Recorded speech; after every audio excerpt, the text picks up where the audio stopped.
जय हिंद। आप सभी के सामने आज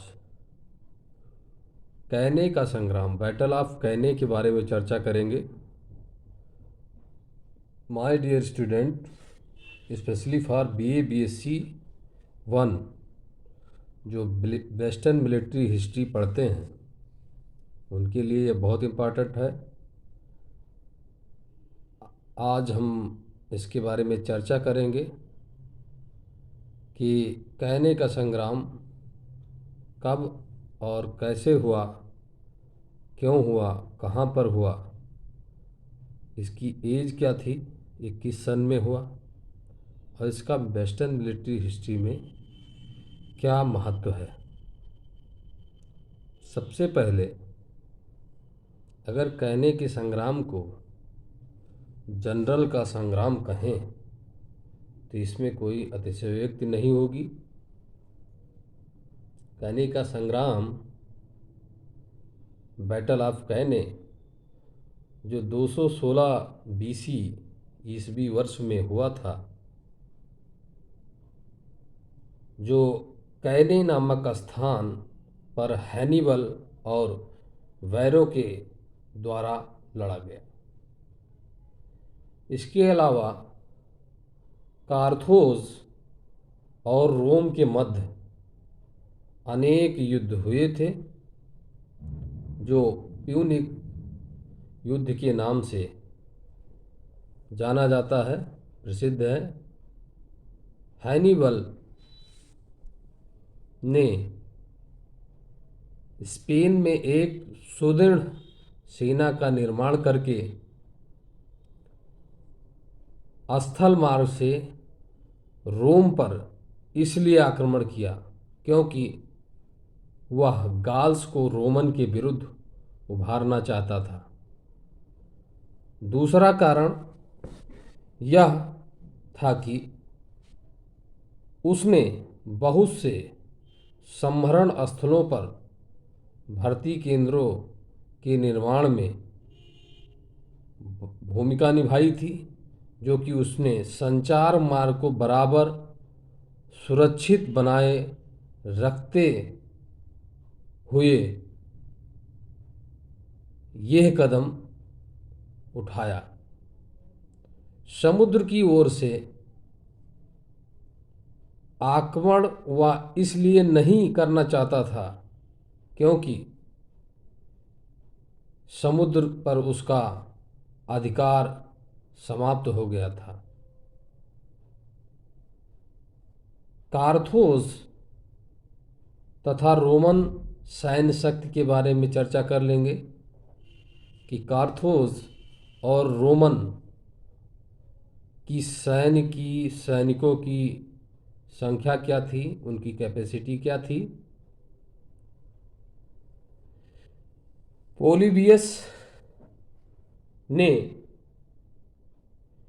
रोमन पैदल सेना की संख्या लगभग 80,000 तथा घुड़सवारों की संख्या 9,600 बताई थी है, लेकिन कैम्ब्रिज एशियट हिस्ट्री के अनुसार, जो कैम्ब्रिज एंशियंट हिस्ट्री है, इसके अनुसार कुल संख्या 48,000 ही थी, जबकि कार्थोस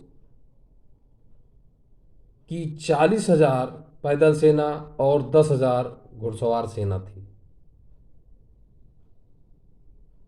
हैनिबल की सेना में विभिन्न प्रकार की जातियों के सैनिक भरे हुए थे।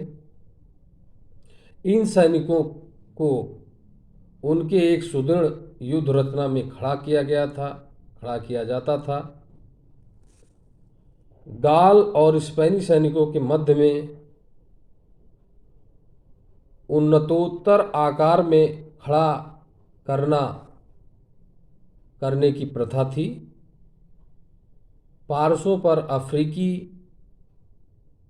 कार्थीजियन सैनिकों को तैनात किया तथा पैदल सेना के प्रत्येक पार्श्व पर शक्तिशाली घुड़सवारों को खड़ा किया।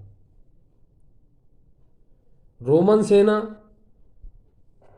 का व्यूह परंपरागत ढंग से ना करके 6 फाइलों और 20 रैंकों में किया गया था, जबकि पहले रोमन सैनिक 10 फाइलों और 12 रैंकों में खड़े किए जाते थे। ध्यान दीजिएगा, रोमन सैनिक समानांतर पंक्तियों में खड़े किए जाते थे। रोमन सैनिक समानांतर पंक्तियों में खड़े होने के बावजूद दोनों बाजुओं की सुरक्षा के लिए घुड़सवार को खड़ा किया जाता था। लेक ट्रांसमीन के युद्ध को जीतने के बाद दक्षिण के एडियाटिक समुद्री तट की ओर बढ़ते हुए अफीडस नदी के किनारे कैने नामक स्थान पर रोमन सप्लाई डिनो को हैनिबल ने हस्तगत कर लिया। उस स्थान पर अधिकार करने का उद्देश्य केवल घुड़सवार सेना के लिए उपयुक्त भूमि ग्रहण करना था, मतलब उस जमीन को कब्जा करना था उसको, इसलिए उसने ऐसा किया। इस समय रोमन सैनिक कमांडर एमिलियस और बैरो के अधीन एक बड़ी सेना थी। जब उन्हें हैनिबल के बारे में पता लगा तो अफीडस नदी की ओर बढ़े और उनके दाहिने ओर दाहिनी तरफ सैन्य शिविर लगा लिया। कार्थिजियन घुड़सवारों की श्रेष्ठता को देखते हुए एमिलियन युद्ध करने के विरुद्ध था, लेकिन बैरो का विचार भिन्न था। युद्ध का एक कारण यह भी था कि एमिलियस तथा बैरो बारी बारी से युद्ध का नेतृत्व करते थे तथा उन दिनों बैरो की बारी थी। बैरो ने अपनी सेना को तुरंत आगे बढ़ने का आदेश दिया। इससे अनापेक्षित झड़प दोनों सेनाओं के मध्य प्रारंभ हो गई। हैनिबल ने सर्वप्रथम घुड़सवार सेना की मदद से रोमन घुड़सवार सेना का सफाया करना प्रारंभ कर दिया। इसके बाद रोमन पैदल सेना के आक्रमण की प्रतीक्षा करने लगा। रोमन सैनिक जैसे ही उसके मध्य आक्रमण करने के लिए आगे बढ़े, हैनिबल ने अपनी सेना के उभरे हुए उन्नतोत्तर भाग को धीरे धीरे भीतर की ओर हटने की आज्ञा प्रदान की, जिससे संपूर्ण कार्थिजियन सेना ने नतोदर आकार ग्रहण कर लिया। इस प्रकार की रचना में संपूर्ण रोमन सेना समाती चली गई। परिणाम स्वरूप हैनिबल ने तुरंत ही अफ्रीकी पैदल सेना को घूमकर अंदर आक्रमण करने की आज्ञा दी। दूसरी ओर घुड़सवार सैनिकों को परास्त कर लौटी नुमिडियन घुड़सवार सेना ने पीछे से आक्रमण कर दिया। चारों ओर से जब फिर देखते हुए यह देखा कि वो चारों ओर से घिर रहा है, चारों ओर से घिर जाने के कारण नुमिडियन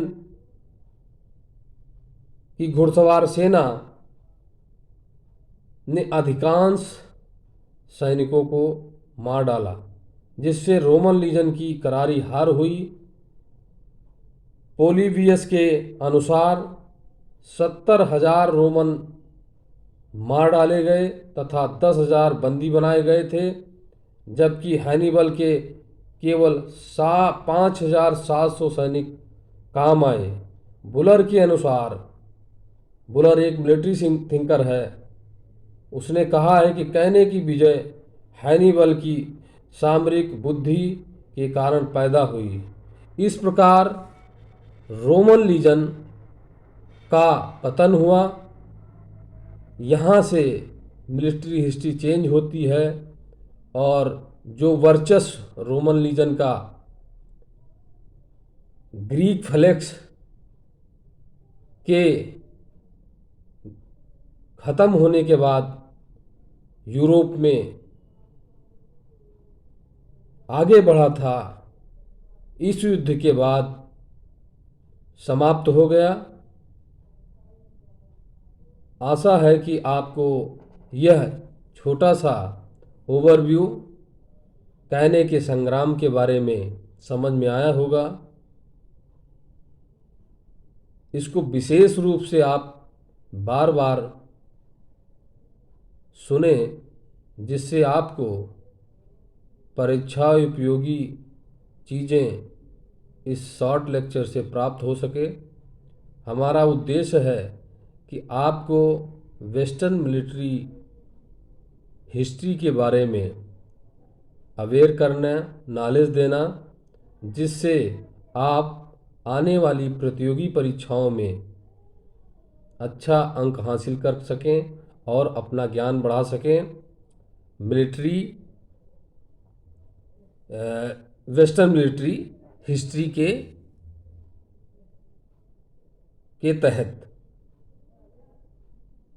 आज का लेक्चर इतना ही। फिर आगे आपसे किसी और टॉपिक पर बात करेंगे वेस्टर्न मिलिट्री हिस्ट्री के अंतर्गत। तब तक के लिए धन्यवाद।